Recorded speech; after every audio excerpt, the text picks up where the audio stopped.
Good evening everyone. हम लोग जो आज डिस्कस करेंगे लेक्चर नंबर 7 में रिलेटिव वेलोसिटी के न्यूमेरिकल ही डिस्कस करेंगे। रिलेटिव वेलोसिटी के न्यूमेरिकल को सोल्व करने के लिए बच्चे सबसे ज्यादा जरूरी बात क्या है कि हम उस सिचुएशन को फील कर पाए। अगर आप सिचुएशन को ठीक से नहीं समझोगे तो एरर कर जाएंगे। जो रिलेटिव वेलोसिटी का न्यूमेरिकल होगा बेसिकली ये प्रैक्टिकल लाइफ सिचुएशन होगी, आप उसको सोचना, उस सिचुएशन में अपने आप को अज्यूम करने की कोशिश करना, तो आप इसके न्यूमेरिकल को बड़े आसानी से कर लोगे। फॉर्मूला कोई मुश्किल था ही नहीं, VA minus VB, VAB is equal to VA minus VB और VBA is VB minus VA। इसके अलावा कुछ भी नहीं है, इसके फॉर्मूले बड़े आसान सा फॉर्मूला है। बट न्यूमेरिकल तभी हम लोग कर पाएंगे जब हम इसकी सिचुएशन में खुद को इमेजिन कर पाएंगे। अगर आप खुद को इमेजिन करोगे तो न्यूमेरिकल बड़ी आसानी से हो जाएगा, अदरवाइज चीजों को समझने में मुश्किल आ सकती है। तो इट्स अप टू यू कि आप न्यूमेरिकल को कितना अपने आप में रिलेट करके रख पाएंगे। तो हम लोग एक न्यूमेरिकल से स्टार्ट करेंगे which is of NCERT exercise है। अच्छा सवाल है, नीट में रिपीट हुआ है, इसके अलावा भी ये पहले भी रिपीट हुआ है, ठीक ठाक सवाल है। नीट के लिखने से ये मुश्किल नहीं हो जाता, प्लीज इसको दिमाग में बिठा लो, है ना। अगर किसी पे मेंस लिखा रहे, नीट लिखा रहा है, AFMC आ जाए या कुछ भी कॉम्पिटिटिव एग्जाम आ जाए तो उसका मतलब ये तो है ही नहीं कि वो सवाल मुश्किल है। अगर किसी न्यूमेरिकल पे एग्जाम का नाम लिखा हुआ है तो इस बात की गारंटी है कि उसमें कुछ ना कुछ छोटी चीज पूछी गई है, फंडामेंटल, जो सबसे आसान होता है याद रखना। तो इस सिचुएशन को समझेंगे, इसमें भी एक सिचुएशन हमें समझने में आनी चाहिए तो न्यूमेरिकल हो ही जाएगा। Two town A and B are connected by a regular bus service, यानी एक टाउन है A। अगर हम इस सिचुएशन को जानने की कोशिश करें तो हमारे पास ये है एक टाउन A और यहां कहीं है कोई टाउन B, ये टाउन B। अगर इन दोनों में कनेक्टिविटी है तो एक रेगुलर रोड से है, यानी एक that is town A and that is town B। Two towns A and B are connected by a regular bus service, यानी टाउन A से B की तरफ बस चलती है और B से A की तरफ भी चलती है। In either direction every T minute, यानी हर T टाइम के बाद दोनों तरफ से क्या हो जाती है बच्चे, बस। यानी यहां से अगर अभी T इज इक्वल टू 0, अब अगर एक बस इस तरफ गई है तो अगली बस कितनी देर बाद जाएगी, कैपिटल T। कितने देर बाद बेटा, कैपिटल T। यहां से भी अगर एक बस इस तरफ गई है तो अगली बस कितनी देर के बाद जाएगी, कैपिटल T। ये इस सिचुएशन का अभी तक मतलब है। रेगुलर बस सर्विस विद ए बस लिविंग इन ईदर डायरेक्शन, दोनों तरफ, in every T minute, her T minute में बस क्या करती है बच्चे, लीव करती है। समझ में आया। यानी यहां से भी बस, ये एक बस है जो इस तरफ जाती है, मान लो T इज इक्वल टू 0 पे, तो दूसरी बस कितनी देर बाद यहां से चलना स्टार्ट हो जाएगी, T टाइम के बाद। तो एक बस से दूसरी बस एक डायरेक्शन में कितने पीछे है, VT distance. Distance is speed into time, है ना। मैं ऐसे समझता हूं, एक आजा यहां, इधर आजा, अच्छा ये तू आजा, ये अजीब से है ना, ऐसे डरना क्या, यहां आके ऊपर आजा। हम दो बस है, bus A and bus B।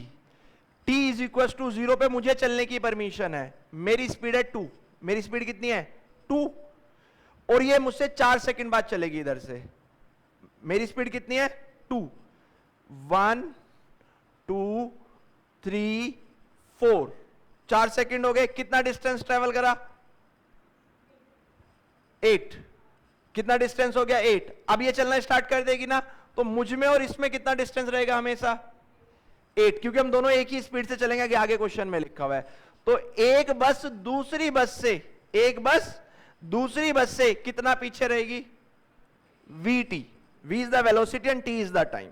समझ में आया।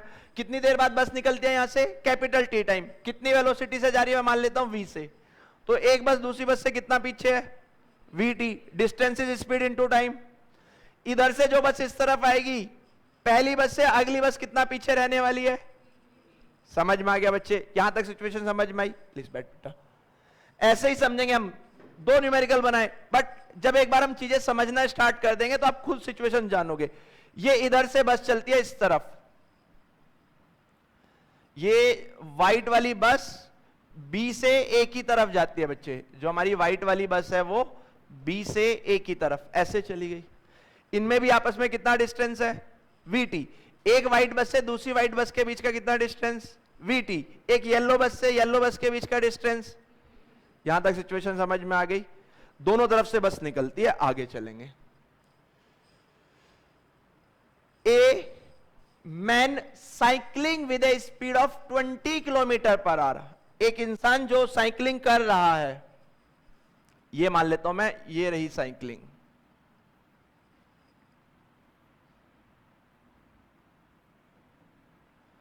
एक मैन जिसकी स्पीड कितनी है?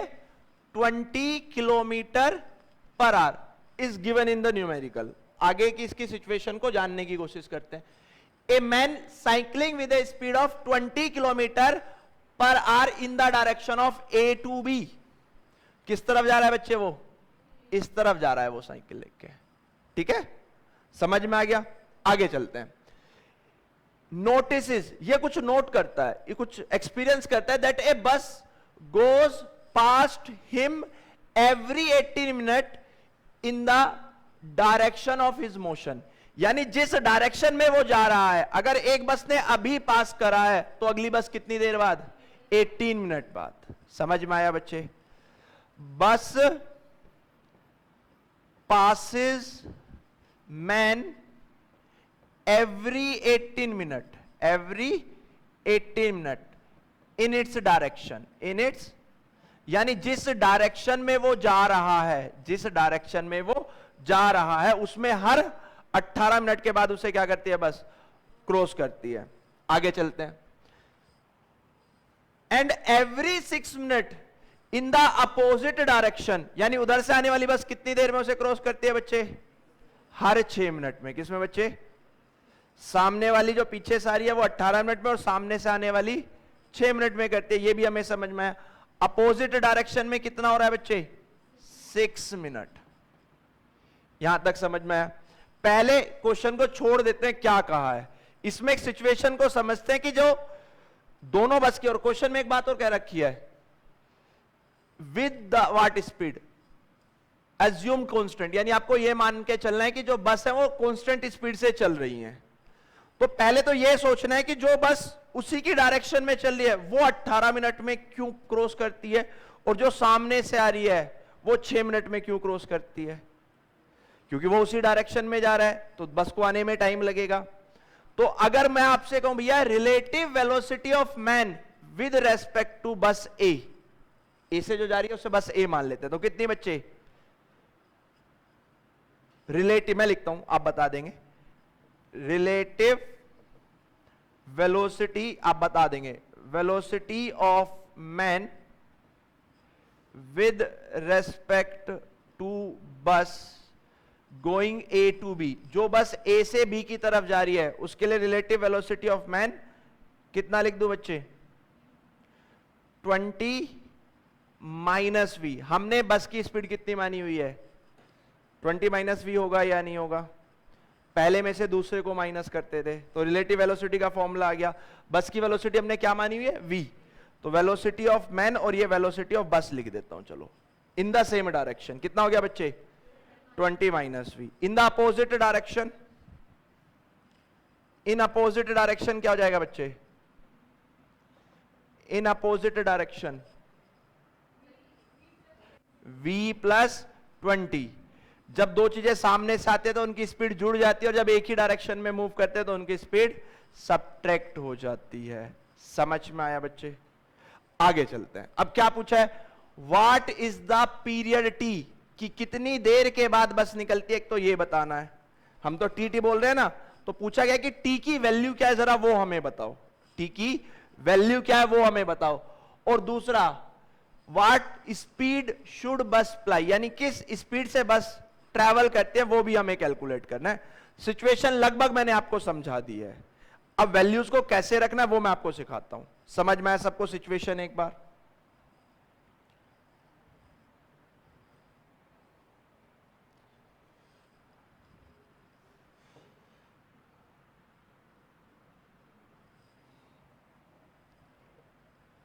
Velocity of man with respect to bus in its motion, in its direction of motion. जल्दी से बोलो कितना?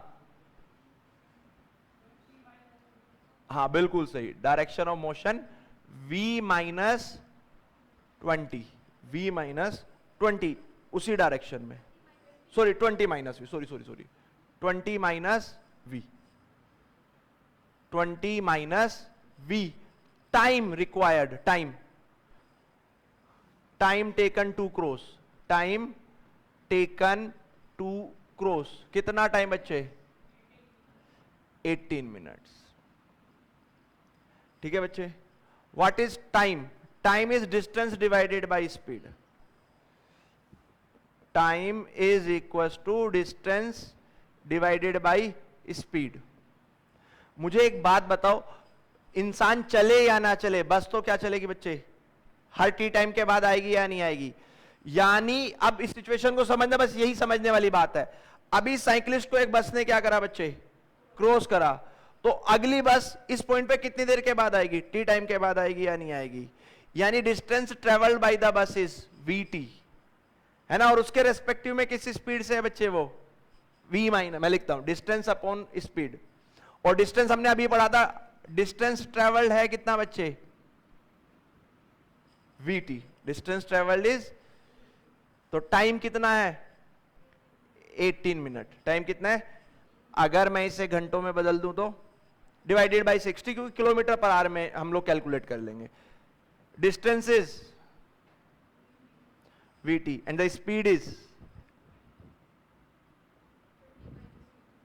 20 माइनस v। मैं बार बार ऐसा क्यों लिख रहा हूं? 20 minus v, 20 minus v। How, कैसे लिख दूं? 3/10, हाँ 6 3 जा 18 और 6 10 जा 60, vt अपॉन 20 माइनस v। ठीक है, ये इक्वेशन बना मेरे पास। कोई मुश्किल है किसी को? कितने अननोन है हमारे पास? एक या दो? तो एटलीस्ट कितने इक्वेशंस चाहिए? 2 इक्वेशन चाहिए। तो है मेरे पास वो इक्वेशन देने के लिए दूसरी भाषा। इन अपोजिट डायरेक्शन, इन स्पीड कितनी है? Relative speed v plus 20। अब 20 प्लस v लिखो या v प्लस 20, एक ही बात बन जाएगी। डिस्टेंस कितना? बस ने थोड़ी ना अपना डिस्टेंस चेंज करना बंद कर, वो तो vt डिस्टेंस ट्रेवल करेगी। और टाइम कितना बच्चे? 6 minute, that is 6/60 minute hour, है ना। Time is equal to distance upon 6/60 is equal to vt by v plus 1/10 is equal to vt by v plus 20। कितने इक्वेशन है? कितने अननोन है? क्रॉस मल्टीप्लाई कर लेना, v और t दोनों आ जाएंगे। जब आप सोल्व करेंगे तो v become 40 and t become 9। आप करके देख लेना, इतना ही आएगा। समझ में आया? दिक्कत कहां आती है इस न्यूमेरिकल को? इस करने के लिए बच्चे दिक्कत यहां आती है। बच्चा ये तो जानता है, पर ये वैल्यूज नहीं सब्स्टिट्यूट कर पाता। ये वैल्यूज रखना is the catch in this numerical, कि हम वैल्यूज को रखेंगे कैसे। उसके लिए हमें सिचुएशन को पूरा दिमाग में होना चाहिए। ठीक है भाई, बस ने तो कितना डिस्टेंस करा? vt। भाई वो रिलेटिव करिए तो स्पीड भी कौन सी ली? रिलेटिव। और टाइम भी कौन सा लिया है? रिलेटिव।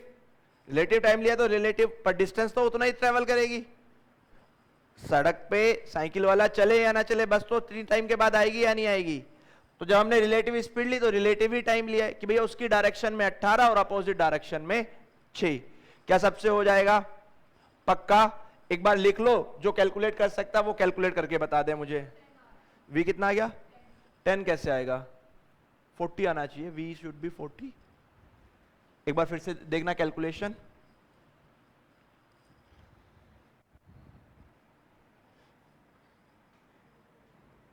मैं भी एक बार आंसर चेक कर देता हूं।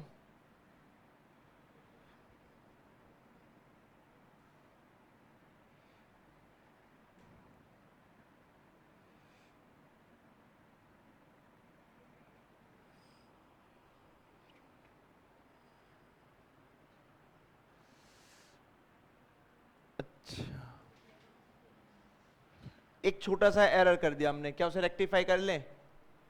ये डिस्टेंस किसका ट्रेवल्ड है? बस का। तो हम रिलेटिव स्पीड भी किसकी लेंगे बच्चे? बस की, दैट इज v माइनस 20। ये एरर हो गया, इसीलिए बस यहां क्या कर देंगे हम? v minus 20। यहां भी क्या कर दो आप? v minus 20, v minus 20, v minus 20। बस अब देखना एक बार, अब सही आते हैं क्या?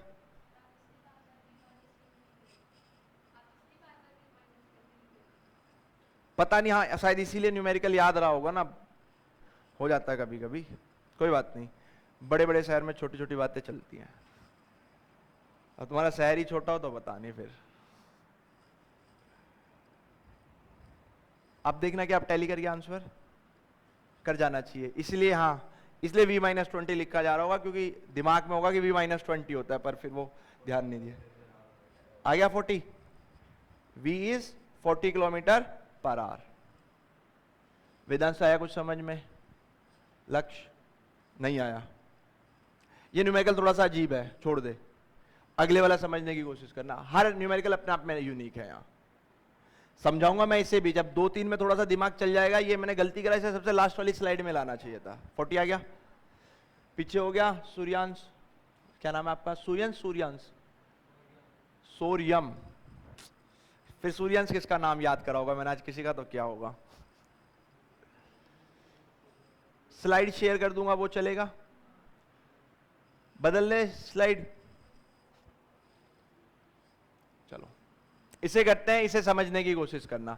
रिलेटिव वेलोसिटी का फॉर्मूला बताओ लक्ष्य, VAB का। बस VAB का अगर मैं आपसे फॉर्मूला पूछूं लक्ष्य, तो आप क्या बताओगे?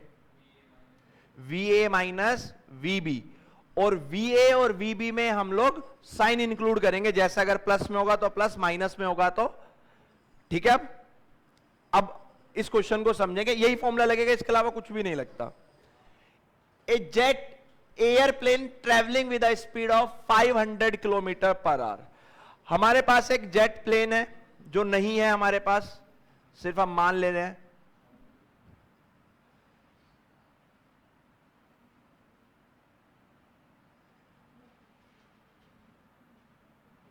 ये रहा जेट एयरप्लेन, इसकी स्पीड कितनी है? 500 किलोमीटर पर आवर। मेरे प्यारे बच्चों, इस बात का ध्यान रखना, स्पीड क्या दे रखी है? Speed of jet. आगे कुछ लिख रखा है क्या? जब नहीं लिखा होता तो वो किसके रेस्पेक्ट में होती है? ग्राउंड। लिखा है ना वेलोसिटी ऑफ जेट या स्पीड ऑफ जेट, तो जब कुछ ना रेस्पेक्ट में दिया हो तो वो कौन सा रेस्पेक्ट बन जाता है? ग्राउंड। तो मैंने लिख दिया, अभी मैं कुछ भी नहीं कर रहा, पर इस बात को हमेशा ध्यान में रखें, कभी कभी जरूरत पड़ जाती है। जिसके सामने कुछ ना हो वो ग्राउंड के रेस्पेक्ट में, तो मैं इसे ऐसे लिख दूं, velocity of jet is 500 kilometre per our. आगे चलते हैं सवाल में, आगे क्या कहा है? Ejects its product of combustion, यानी जो कंबशन के बाद स्मोक निकलेगा वो किस डायरेक्शन में जाएगा? तो आंसर यही हो जाएगा, स्मोक की डायरेक्शंस, है ना। फुल जेट वाली फील आनी चाहिए। हाँ जी, अरे भाई लो बजट जेट है, समझा करो, मतलब फील में ले गए बिल्कुल। Ejects its product of combustion at the speed of 1500 kilometre relative to the jet plane, relative to the jet plane. Velocity of combustion with respect to jet how much? 1500 kilometre per hour, यही तो दे रखा है। इस बात को समझना है, kilometre per hour relative to the jet plane, यानी ग्राउंड के रेस्पेक्ट में नहीं है, किसके रेस्पेक्ट में है? ये जेट के रेस्पेक्ट में है। तो यही होनी चाहिए velocity of combustion with respect to jet, plus या माइनस? माइनस पक्का। अगर मैं अपने रेफरेंस से चलूंगा तो v से g कैसे लिखने वाला हूं मैं? माइनस। समझ में आ गया? आगे चलते हैं। What is the speed of the combustion? Latter is combustion, यानी जो भी प्रोडक्ट निकल रहा है उसके बारे में बात कर रहे हैं। With respect to the observer on the ground, यानी मुझसे combustion with respect to ground पूछा है, कितना होगा? हमारे पास सिंपल सा फॉर्मूला है V से G का, velocity of combustion with respect to jet is velocity of combustion with respect to ground minus velocity of combustion with respect to ground, sorry jet आना चाहिए था, ये क्या आना चाहिए था, जेट। मैंने कहा था ना माइनस करने के लिए दोनों के रेस्पेक्ट सेम होने चाहिए। कौन कौन सी वैल्यू दे रखी है ये फाइंड कराना, बाकी तो सब दे रखा है। ये कितना दे रखा है 1500, ठीक है जी। चलो कोई तो बोर्ड पे है मेरे अलावा। V से G दे रखा है, कैलकुलेट करनी है। Velocity of the latter with respect to ground ये कितना दे रखा है बच्चे 500 है। ये माइनस क्यों लिया, किस तरफ जा रहा है कंबशन, लेफ्ट है तो माइनस आएगा, कितना हो गया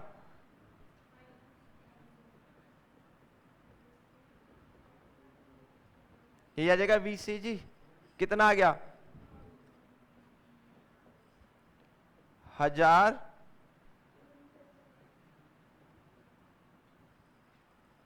कैसा है, सबको समझ में आया, माइनस। तो जब आप इसे ग्राउंड पे से देखोगे तो आपको स्मोक राइट साइड जाता दिखेगा या लेफ्ट साइड, और लेफ्ट साइड दिखेगा तो साइन कैसा आना चाहिए था, आ गया पक्का। बस इतनी छोटी छोटी सी बातें ध्यान रखनी होती हैं। क्या, और हमने क्या लिखा है, अरे वो डायरेक्शंस को बता रहा है, प्लीज उतना दिल पे ना लगाएं। मैंने इसलिए तो आपको सिखाया था कि माइनस साइन का एसेंस क्या होता है। जब मैंने आपको बता रहा था कि उससे अपनी तरफ आता लगेगा, उससे लेफ्ट में जाता लगेगा, वो माइनस साइन इसलिए सिखाया गया था। बस हो जाएगा सबसे। अगर बनाना चाहते तो जल्दी से बना लो, अदरवाइज फिर अगला सवाल कर लेते हैं। डायरेक्शन बना लो, बस वैल्यूज आप खुद प्लेस कर लेना। देखो ये प्लस साइन ऐसे भी आ सकता है, हो सकता है एग्जामिनर इसका चेहरा उस तरफ कर दे। अगर एग्जामिनर उस तरफ चेहरा कर देगा तो फिर वो राइट साइड चला जाएगा, राइट साइड जाएगा तो प्लस आ जाएगा, तो उससे कोई ज्यादा घबराने की जरूरत नहीं है। हो गया भाई सबसे, ये पक्का। बड़े बढ़िया बढ़िया सवाल आएंगे। जो सवाल नंबर 1 था वो अगर किसी को समझ में ना आया हो तो कोई दिक्कत वाली बात नहीं है, वो है अजीब न्यूमेरिकल। सबसे पहले इसलिए कराया कि एकदम फ्रेश माइंड हो गया तो ज्यादा बच्चे उसे टच कर पाते हैं, नहीं तो फिर सारे कंसेप्ट लगा दोगे आप उसमें। आज एक स्कूल के टीचर ने कहा कि आपके टीचर बहुत ज्यादा लंबा 1.5 पेज में न्यूमेरिकल कराएंगे, हमारा एक ही लाइन में हो गया। वो इसे करेंगे, इसमें मजा आएगा। फिर सब रिलेटिव की कहानी है। On a horizontal moving belt, एक बेल्ट है जो हॉरिजॉन्टली मूव करती है, और ये काफी लंबी बेल्ट है, ऐसे मत सोचना खत्म हो जाएगी। ये एयरपोर्ट का कन्वेयर बेल्ट है जो 1-1.5 किलोमीटर तक चलता ही रहता है, और स्ट्रेट लाइन में कन्वेयर बेल्ट है एक। ए हॉरिजॉन्टल मूविंग बेल्ट, ये वाले फिगर में child runs to and fro, इधर उधर दौड़ता है एक बच्चा, with a speed of 9 kilometre per hour with respect to the belt. यानी हमें वेलोसिटी ऑफ चाइल्ड दे रखी है विद रेस्पेक्ट टू कितनी, 9 किलोमीटर पर आवर। तो क्यों ना हम बेल्ट बना ले, हमारी ड्राइंग इतनी खराब थोड़ी ना है कि हम बेल्ट भी ना बना पाए।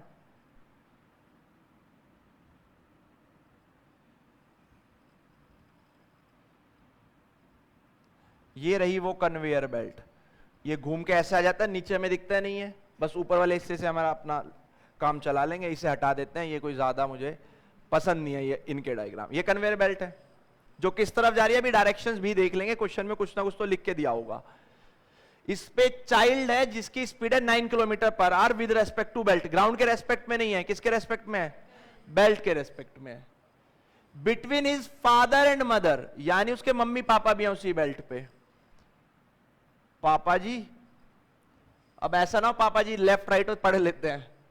Between his father and mother located 50 metre apart on the moving belt, the belt moving with the speed of 4 kilometre per hour. मम्मी पापा बाद में बनाएंगे, स्पीड ऑफ बेल्ट लिख लेते हैं। वेलोसिटी ऑफ बेल्ट किसके रेस्पेक्ट में है, ये कुछ नहीं दे रखा तो किसके रेस्पेक्ट में है? कितनी? 4 किलोमीटर पर आवर। क्लियर? ठीक है। For an observer on the stationary platform, एक साहब यहां भी खड़े हैं बाहर, यानी ग्राउंड की बात चल रही है, ऑब्जर्वर तो नाम रख दिया है, यानी चीजें ग्राउंड के रेस्पेक्ट में भी पूछी जाएंगी। एक जनाब, ये कन्वेयर बेल्ट है, इधर मम्मी जी, इधर पापा जी, मैं बच्चा, आप ऑब्जर्वर। ये सिचुएशन को एनालिसिस कर लेते हैं। तो पापा इधर ही मान लेते हैं और मम्मी जी इधर मान लेते हैं, क्योंकि ऐसी कोई कंडीशन दे नहीं रखी। ये मम्मी जी, मदर, और शैतान भी तो होगा कहीं, वो बंदर की फॉर्म का बना लेते हैं, क्योंकि बच्चे उससे ज्यादा, बंदर तो मैं ठीक से ही बना देता हूं। हाँ, ऐसी ही है मेरी ड्राइंग, इसी से सीखो। सिचुएशन समझ में आ गई। अब हमें एक तो velocity of child with respect to belt दे रखी है, दूसरा हमें velocity of belt with respect to ground given है। आगे क्वेश्चन में, अच्छा एक चीज और, हाँ, यहां से यहां तक का डिस्टेंस बता दो, ये भी दे रखा था, कितना? ये 50 मीटर, ये भी दे रखा था। अब एक सिचुएशन की फिगर, एक पिक्चर क्रिएट हो गई दिमाग में, क्योंकि तभी ये न्यूमेरिकल कर पाएंगे, नहीं तो ऐसे तो कुछ चीज भूल ही जाओगे आप, और कहां तक rule रटेंगे।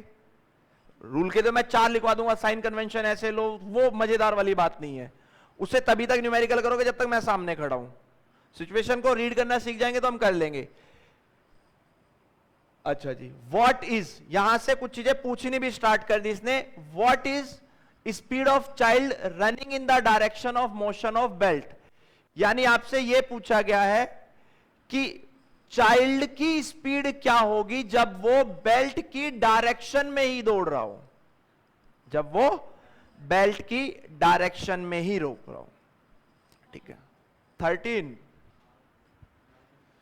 Velocity of child with respect to belt when running in its direction. अभी मैं इसे बताऊंगा कैसे मैंने लिखा।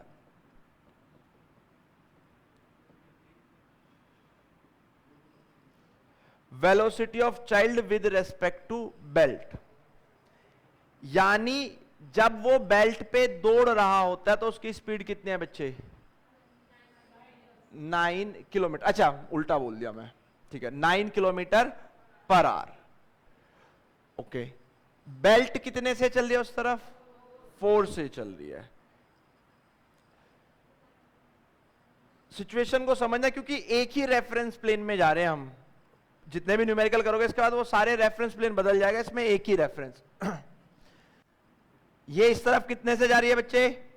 4 किलोमीटर पर आवर से जा रही है। अगर बच्चा ना भी चले तो उसकी स्पीड कितनी है आपके रेस्पेक्ट में? 4 है, यानी अगर वो स्टेशनरी भी है। अगर बच्चा चलना स्टार्ट कर दे उस पे इन the direction of motion of the belt, तो उसकी स्पीड 4 होगी, 4 से ज्यादा होगी, 4 से ज्यादा होगी, ये तो समझ में।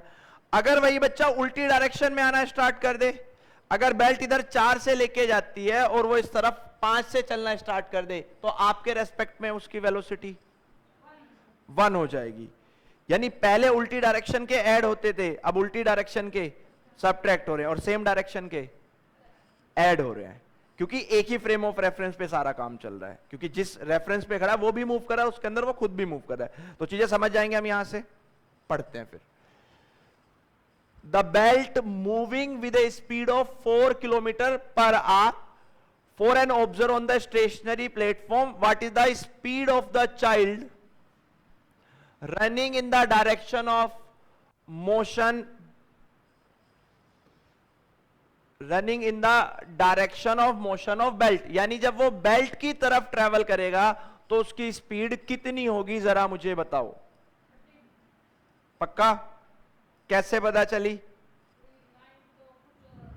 हाँ, विद रेस्पेक्ट टू बेल्ट, और जिसके रेस्पेक्ट में होता है वो रेस्ट में कंसीडर किया जाता है। याद करो, जब रिलेटिव वेलोसिटी दी होती है, जो बाद में लिखा होता है वो कैसा होता है? रेस्ट। तो बेल्ट के रेस्पेक्ट में कितने से चल रहा है वो?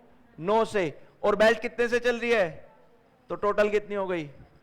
पहले का जवाब बन गया सबसे, इन द डायरेक्शन ऑफ 13। अगला, speed of the child running opposite to the direction of belt, belt इधर जाती है 4 से और वो इधर से आता है 9 से, बताओ कितने से? 5। दूसरा भी मिल गया सबको जवाब, ठीक है। तीसरे में क्या पूछा है? Time taken by the child in situation A and B, यानी सिचुएशन ए में पापा से कहां जाना है? मम्मी के पास जाना है, पापा से मम्मी के पास। Time is equal to distance कितना? 50 और स्पीड कितनी? मीटर पर सेकंड में बदल दिया, 13 किलोमीटर है तो 5/18 मीटर पर सेकंड। दूसरे के लिए बच्चे डिस्टेंस अपॉन स्पीड, डिस्टेंस कितना? 50, टाइम कितना? स्पीड इनटू, कोई मुश्किल है क्या?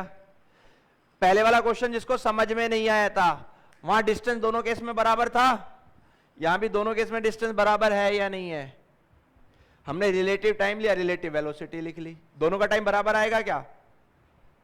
दोनों का टाइम एक जैसा आएगा या अलग अलग आएगा? अलग अलग आए। भाई यहां वेलोसिटी कितनी है? 5 और वहां वेलोसिटी कितनी है? ऑब्वियसली सेम डायरेक्शन में कम आएगा और अपोजिट डायरेक्शन में ज्यादा आएगा। 3 लाइन का सवाल था बस, बट बहुत सारे बच्चे उसी उधेड़ बुन में लगे रहेंगे कि करना क्या है। कर पाएंगे? अब हम कर लेंगे इसे भी, ये भी एनसीईआरटी का ही सवाल है, कोई नया सवाल नहीं लिखा मैंने। तो ये चीज भी करनी है कि फ्रेम ऑफ रेफरेंस किस तरह से काम करता है। इसके अलावा तो नहीं पूछा। अच्छा एक बार ये, which of answer alter if motion is viewed by one of the parents? कुछ भी नहीं होगा, सिर्फ ऑब्जर्वर बदलेगा, सिचुएशन नहीं बदलती। ये हमने पहले भी लिखा था, ऑब्जर्वेशन के बदलने से ना पोजीशन बदलती ना सिचुएशन, सिर्फ देखने का नजरिया बदलता है ना। नजर बदलो नजरिया बदल जाएगा, नजारे बदल जाएंगे, ऐसा कुछ है ना। नजर बदलो नजारे बदल जाएंगे। आ जाओ फिर, अब ठीक ठीक सा काम करते हैं। ये फ्लड कंडीशन आ जाती है, इस तरह की सिचुएशन हमसे पूछी जानी चाहिए। और आपके स्कूल में कोई नहीं पूछेगा इतने खतरनाक सवाल फॉर श्योर। स्कूल के हिसाब से तो यही हो गया आपका दी एंड। जो स्कूल के लिए पढ़ रहा है वो यहीं तक पढ़ेगा। ये 3-4 सवाल रट लेना, इन्हीं में से कुछ आ जाएगा। और इन्हें देखो, बाकी सवाल पढ़ने में मजा आएगा। आप मुझे बताएंगे कि आप सिचुएशन को समझ पा रहे हैं या नहीं। देख लेते हैं। ए boat rescued people droning in a river during a flood. Flood situation बना लेते हैं। लो जी, ये flood situation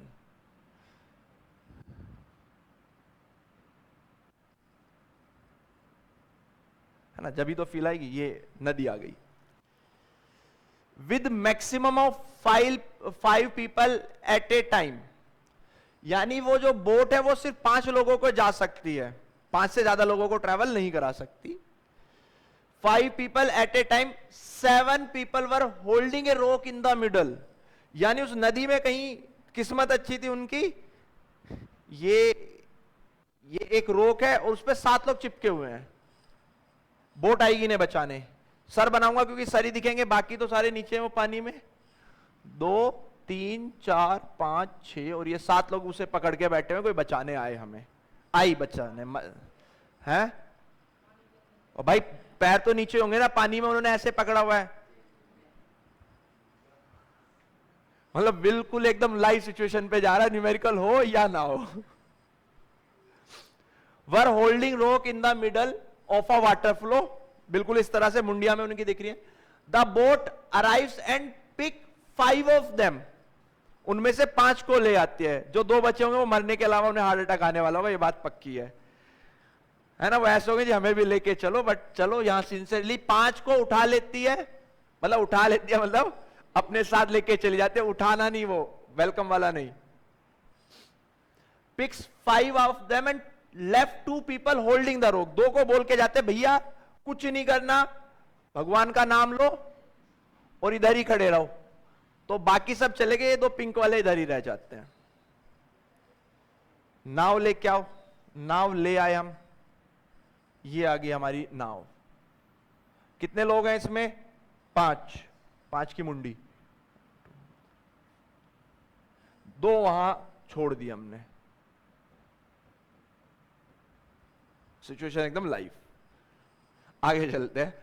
when the boat begins to travel upstream, यानी जो रिवर का फ्लो है वो इस तरफ है बेटा, the flow of the river is this way, river flow.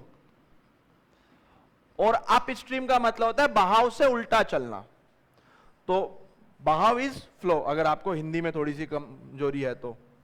ये इस तरफ बोट है, सिचुएशन समझ में आई हमें? 5 लोगों को उठाया और रिवर से उल्टा चलना स्टार्ट कर दिया, उल्टी डायरेक्शन में। When the boat begins to travel, the boat travels 2 kilometre upstream। कितना चलती है? यानी यहां से कितना, ये यहां कोई मान लो कोई दूसरी पार्टी तैयार बैठी हेलीकॉप्टर से, यहां छोड़ के जाना है, कितनी दूर आना है उसे? अप स्ट्रीम या down stream? Up stream.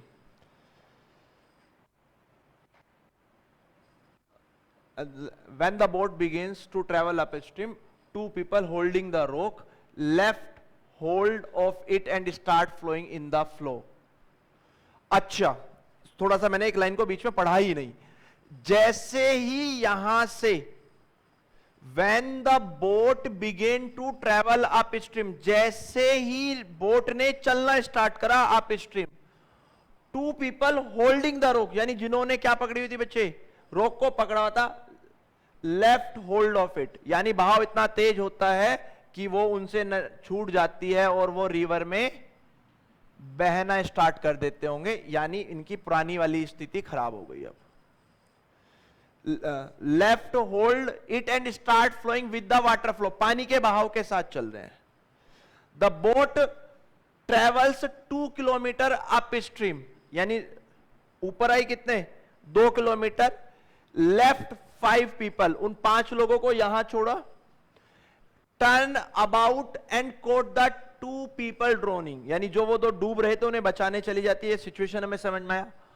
How long will it take the boat to reach these 2 people, यानी यहां से अच्छा वहां तक उन 2 लोगों को पकड़ने के लिए नाव को कितना टाइम लगेगा ये पूछा गया है। टेक स्पीड ऑफ बोट, हमें क्या दे रखी है बच्चे? Speed of boat with respect to still water, किसके साथ बच्चे?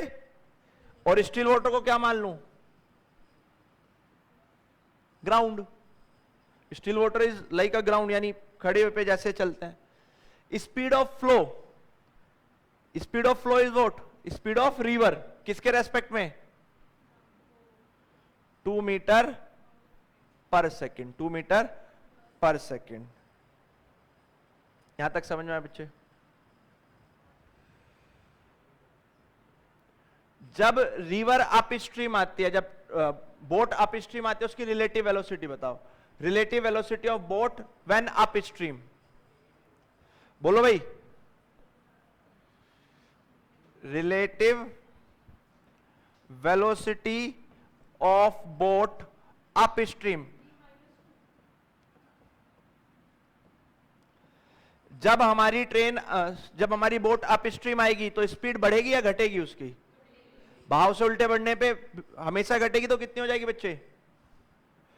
Velocity of boat with respect to flow, F लिख देता हूं, फ्लो या रिवर, रिवर लिख दिया। कितना बच्चे?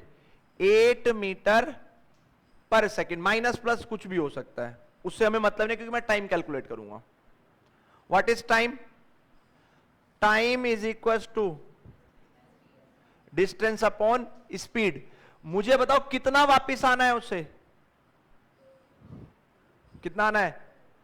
Time taken by the boat to reach the platform which is 2 kilometre apart, तो time to reach platform, time is equal to distance divided by speed. Distance कितना बच्चे? 2 kilometre is 2000 metre and time speed is how much it is?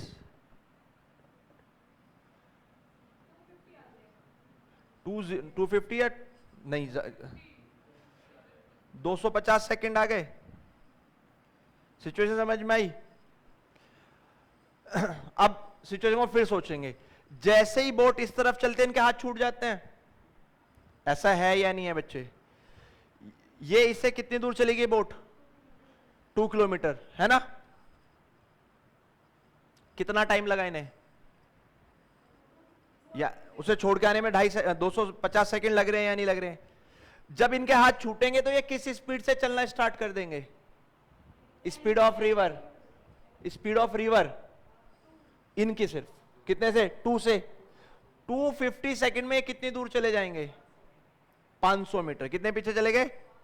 Boat से कितनी दूर है? 2.5 kilometre. कितने है? तो जब प्लेटफॉर्म पे बोट वापस इन्हें पकड़ने के लिए चलेगी तो बोट से कितनी दूर है? और बोट किस स्पीड से पकड़ेगी उन्हें? 10 उसकी और 2 उसकी, 12 से। पर ये 2 से आगे जा रहे हैं या नहीं जा रहे हैं? तो कितने से रही? 10। तो वापस आने की स्पीड बोट की कितनी? 10। और उनके आगे जाने की स्पीड कितनी? भाई 12 उनकी, 2 तो 10 बनेगी। आप रिलेटिव भी कैलकुलेट करोगे तो बोट की कितनी हो जाएगी? 12। और इनकी कितनी है? 2। 12 में से 2 को घटाओगे, यानी 10 की स्पीड से कितना डिस्टेंस ट्रेवल करना है? जब सिचुएशन स्टार्ट हुई तब तो यही है। वो 2 से ट्रेन भी, बोट भी बढ़ रही है और पानी भी, तो उसे नेग्लेक्ट कर सकते हैं। तो टाइम कैलकुलेट करना है। डिस्टेंस कितना? 2.5 किलोमीटर। स्पीड कितनी? ये सिचुएशन अगर आप समझ नहीं सकते तो कैसे कैलकुलेट करोगे? समझ में आया? यानी हमने यहां से यहां का टाइम कैलकुलेट करा। टाइम कैलकुलेट करने से मुझे यह पता चल गया कि जनाब कहां चले जाएंगे। 250 मीटर या कितना? 500 मीटर आ रहा है। 500 मीटर दूर चले गए। जब वहां से बोट ने यू टर्न मारा तो बोट से कितनी दूर है वो? 2.5 किलोमीटर। बोट जब नीचे आएगी तो 12 की स्पीड से आती है और ये 2 की स्पीड से ऐसे चले जाते हैं। ऐसा है या नहीं है? तो कितनी स्पीड हुई बोट की? 10 हुई या नहीं हुई? जैसे भाई मेरे आगे कोई 12 से भाग रहा है, मैं उसके पीछे 10 से भागता हूं, तो कितने से भाग रहा है वो? 2 से। तो सेम डायरेक्शन में अगर दोनों चीजें एक ही डायरेक्शन में है तो उस वेलोसिटी को हटा ही दिया करेंगे। तो टाइम कितना आ जाएगा? 2.5 किलोमीटर डिवाइडेड बाई 10 मीटर पर सेकंड। तो मिनट में दे रखा है, सेकंड में आएगा, हम कन्वर्ट कर लेंगे 60 से डिवाइड करके या मल्टीप्लाई करके, डिवाइड करके हो जाएगा। ये सबसे मुकुल, पीछे भाई सबसे स्वाति, आयुषी, राधा। पक्का मैं ये बिल्कुल ऐसा ही फिगर शेयर कर दूंगा। कैलकुलेट करने के लिए मैं भी कर दूंगा। मैंने पहले ही कहा था जब तक सिचुएशन को नहीं समझोगे तब तक न्यूमेरिकल नहीं होगा। ठीक है? और देख लेते हैं अगर हम कुछ। बस ये वाला कर दो, चलो ये इसी के जैसा है, इसे खुद कर दो। चलो है अभी 5-6 मिनट, इसे आप लोग बताओ, मैं बना दूंगा। चलो इसकी डायग्राम बनाने की कोशिश करो एक बार।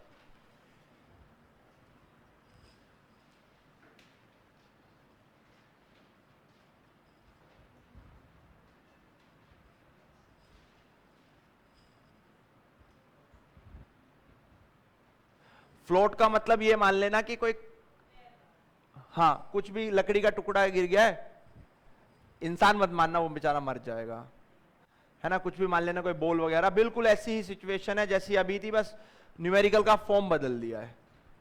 वही है, कैलकुलेशन भी वैसे, सोचना भी वैसे, करना भी वैसे ही है।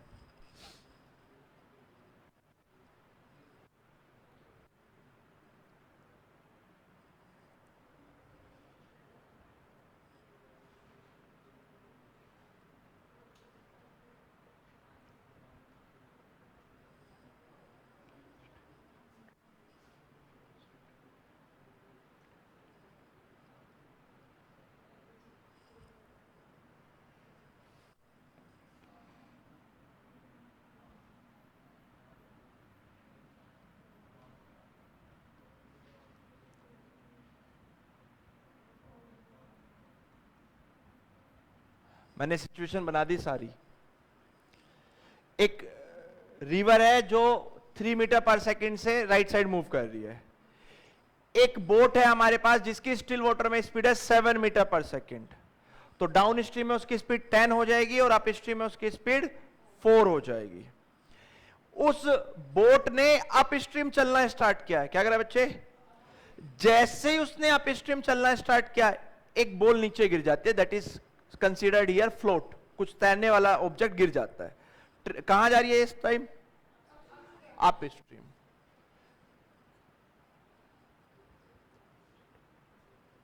यानी जो बोट है वो कितनी ऊपर जा चुकी है? 4.2 किलोमीटर जा चुकी है। और वो फ्लोट कब गिरा था? जब उसने चलना स्टार्ट किया था। टर्न अबाउट एंड कोट, यानी यहां के बाद जाके क्या करती है बच्चे? वो उसे 4.2 किलोमीटर पता चलता है कि मेरा तो एक सामान है ही नहीं, वो तुरंत घूमती है और उसे पकड़ने की कोशिश करती है। How long it before the launch reaches the float, यानी यहां से चलने के बाद कितनी देर बाद? तो पहले यहां से यहां तक का क्या कैलकुलेट कर लो? टाइम, डिस्टेंस तो दे रखा है। Time is distance upon speed, 4.2 into 10 to the power 3 and the speed is 4। 4 में से 3 को घटाएंगे अप स्ट्रीम के लिए। भाई जब ऊपर आएगी तो 4 में से 3 को, तो टाइम आ गया। जो भी टाइम आया होगा उस टाइम से ये डिस्टेंस कैलकुलेट कर लेंगे। हो गया कैलकुलेट? फिर यहां खड़े हो गए हम, यहां से अब कितनी दूर है? 4.2 प्लस दिस डिस्टेंस। स्पीड कौन सी लेंगे बोट की अब? या 7? 3 से तो वो भी आगे जा रहा है, 3 से वो भी आगे जा रहा है, तो 7 लोगे तो 10 में से फिर 3 को माइनस करोगे तो भी 7 आना है, तो हम कौन सी लेंगे? अगर ये स्टिल होता तो 10। याद रख पाएंगे इस बात को? बिल्कुल पहले जैसा है, वहां एक रियल लाइफ सिचुएशन थी, यहां एक मॉडिफाइड सिचुएशन है। हो जाएगा हमसे? बाकी इसी तरह के हैं, आप ट्राई करना, नहीं तो फिर हम कल डिस्कस करेंगे। 4-5 महीने कराएं एटलीस्ट, इन्हें ट्राई करना, इसी के आसपास के न्यूमेरिकल मिलेंगे। अगर फिर भी कोई न्यूमेरिकल करना चाहता हो, डाउट आ ही रहे हैं, तो फोन कर लेना, फोन पे बता दूंगा।